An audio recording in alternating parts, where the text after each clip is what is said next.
Have you ever watched someone just stroll into a room and it's like they instantly download everything happening around them? Well, in today's Explainer, we're diving into a really fascinating concept derived from a fictional character, Ayanokoji, and his seemingly superhuman observation skills. We're breaking down this source material to show you how his fictional abilities actually mirror a highly practical, real-world framework. It's not magic, and it's definitely not fantasy. It's a method you can learn, and we are going to decode exactly how it works. All right, so here's our roadmap for today. Think of it kind of like a skill tree. We start with the observer's mindset, move right into active perception, then analytical observation, mastering chaos, future prediction, and finally, becoming the architect. Section 1.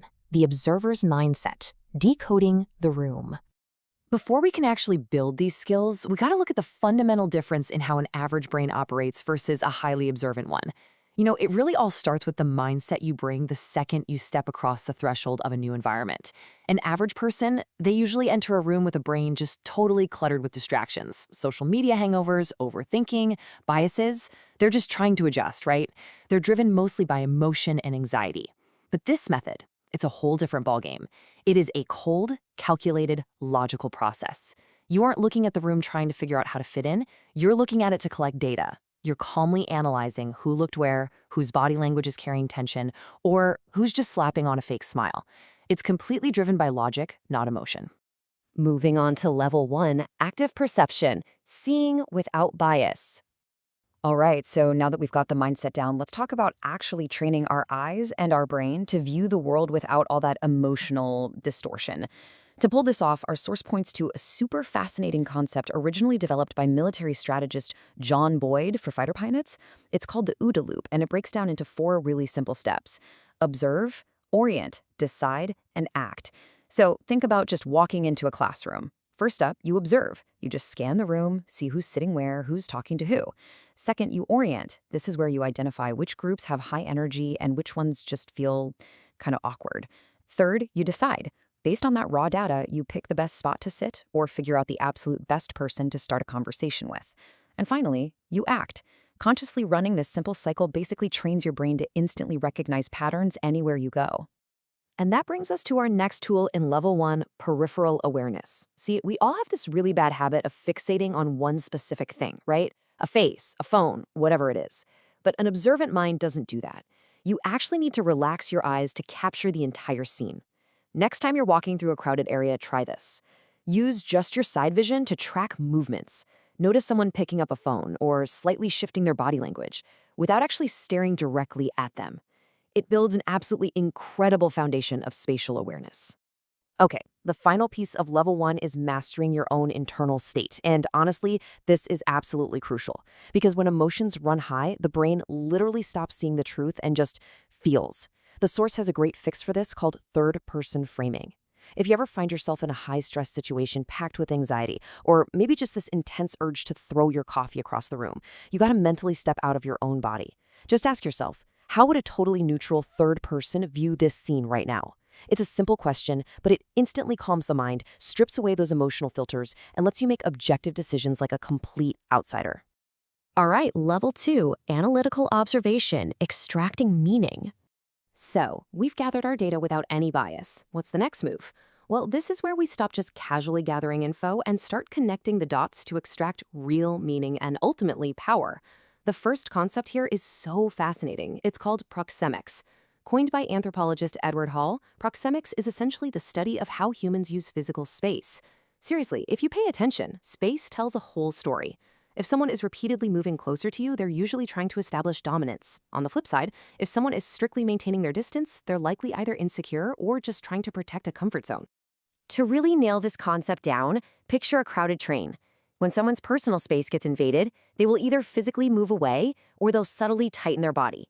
That tightening, it's a tiny, almost invisible sign of a defensive reaction. By learning to read these micro shifts in physical space, a trained observer can instantly decode who's confident, who's insecure, and who's just hiding behind a fake mask. Now here's the catch. You literally cannot recognize a meaningful change in someone without first establishing their natural rhythm, what we call their baseline. So if someone's base behavior is usually always calm, but out of nowhere they start getting restless or fidgety, that sudden shift, that reveals a hidden internal change. Or conversely, if you've got a highly energetic person who suddenly goes completely stone still, you know for a fact a major mental or emotional shift just went down. You have to know the baseline to actually spot the deviation.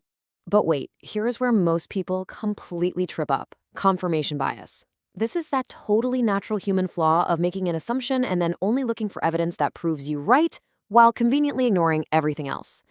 This method uses something called intentional analysis to combat that. It treats every single observation as a probability, like a hint rather than an absolute truth.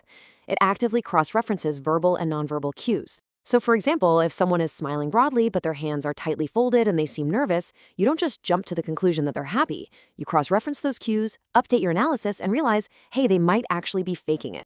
Next up, level 3, mastering chaos, thriving under pressure.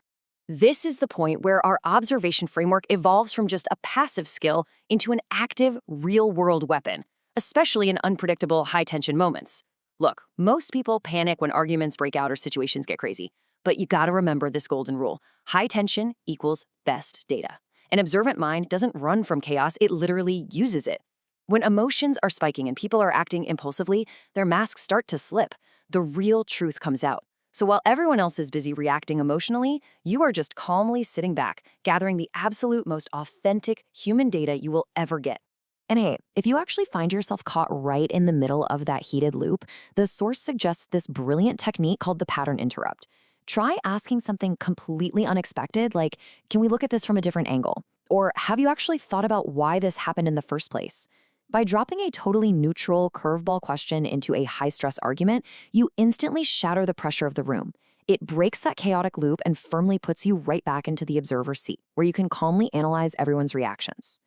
So, the really crucial takeaway here is that a truly observant mind is never static. It completely relies on adaptive thinking. If you're in the middle of a conversation and the whole tone suddenly shifts, you don't just stubbornly cling to your original plan. No, you instantly update your analysis and adjust your strategy to flow with that new dynamic. You're constantly adapting to the fresh clues the chaos throws your way. Moving right along to level 4, future prediction or future casting. Now we are entering the most advanced level, where you evolve from being a real-time observer into a strategist who can basically predict what's going to happen next. To pull this off, you have to view every single moment as a chain reaction. Let's say, at second 1, you spot a really subtle defensive behavior in someone. By minute 5, a sensitive topic gets brought up. Now, because you notice that initial defensiveness, you aren't surprised at all when, at minute 6, that person starts subtly influencing the group. And by minute 10, the entire room's mood has completely changed.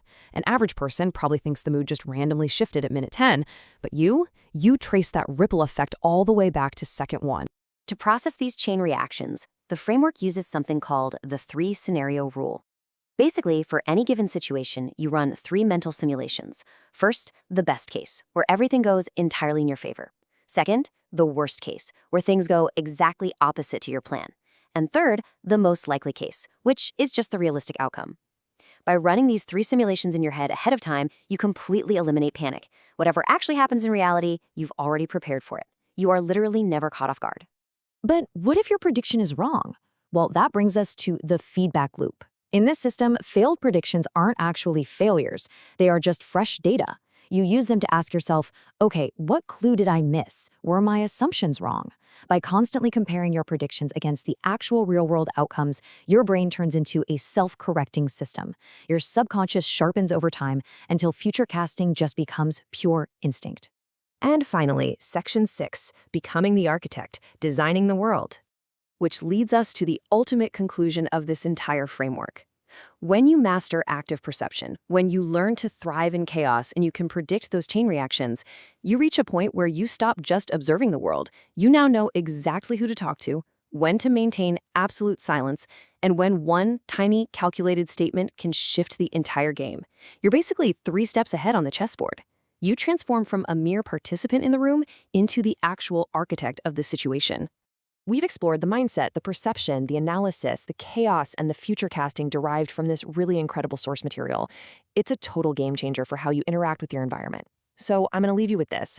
Next time you enter a room, are you just there to react, or are you ready to decode?